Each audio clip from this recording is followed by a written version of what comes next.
दूसरा सवाल ये है कि जब हम रोजगार की बात करते हैं तो रेलवे को लेकर लोगों की उम्मीद रहती है कि रोजगार आएंगे, और जब पिछला जनरल इलेक्शन था उससे पहले एक तरीके से अभी 1,54,000 लोगों का रोजगार कंप्लीट हुआ है। 1,54,000 लोगों का 1.5 लाख लोगों का रोजगार अभी कंप्लीट हुआ है।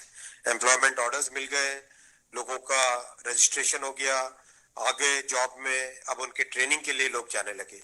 जैसे ही प्रोसेस कंप्लीट हुआ, नेक्स्ट प्रोसेस चालू हुआ। बहुत लंबे समय से सबकी डिमांड थी कि इसको एनुअल बनाया जाए।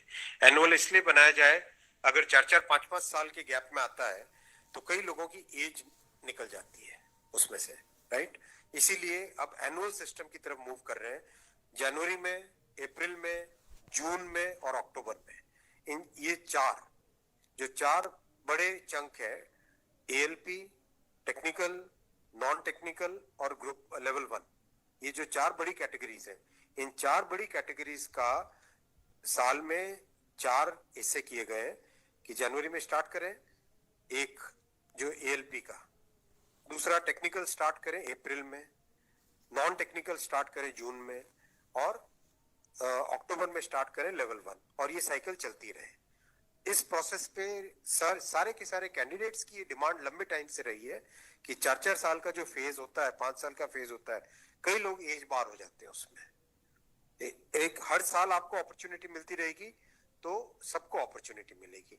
इस थिंकिंग के साथ आगे बढ़े, और इसी थिंकिंग और इसमें भी जितनी रिक्वायरमेंट थी उससे ज्यादा अभी नोटिफाई किया है। 1 साल के हिसाब से जो रिक्वायरमेंट है, 1 साल के हिसाब से अगर जैसे लोको पायलट का मैटर है, कितने लोग रिटायर होते हैं उससे ज्यादा लिए हैं, राइट। टेक्नीशियन का है तो टेक्नीशियन का जो अप्रैल के आसपास, अप्रैल से पहले निकल आएगा, क्योंकि हम लोग वो मॉडल कोड ऑफ कंडक्ट को भी अवॉइड करना चाहते थे, वरना नॉर्मल प्रोसेस में अप्रैल में निकलता टेक्नीशियन का, पर मॉडल कोड ऑफ कोड को अवॉइड करने के लिए पहले निकाला है। तो जनवरी, अप्रैल, जून, अक्टूबर, फिर अगले साल वापस जनवरी, अप्रैल, जून, अक्टूबर, फिर अगले साल वापस, इस हिसाब से ये प्रोसेस कर रहे हैं। सर, एक साल में कितने जॉब्स निकलेंगे इसमें? डिपेंड करेगा जिसकी जितनी रिक्वायरमेंट है। हर एक जोन की अपनी अपनी रिक्वायरमेंट आती है, हर डिवीजन की रिक्वायरमेंट आती है, कोई एस्टिमेट नहीं, हर वर्कशॉप से आती है। एस्टिमेट बनता है, बन के ही तो निकलता है, फिर एस्टिमेट बन के निकलता है ना, फिर हर एक कैटेगरी के लिए अलग अलग बनता है। अभी 1.5 लाख लोगों को जॉब दिया।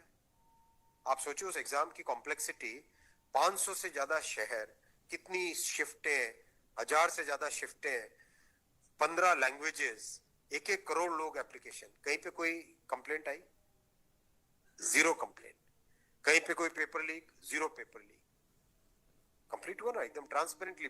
पार्लियामेंट में हमारी ऑपोजिशन के लोग, कांग्रेस के एक एमपी बोले कि आश्चर्यचकित है कि इतना बड़ा एग्जाम कैसे बिना कोई पेपर लीक के हो गया।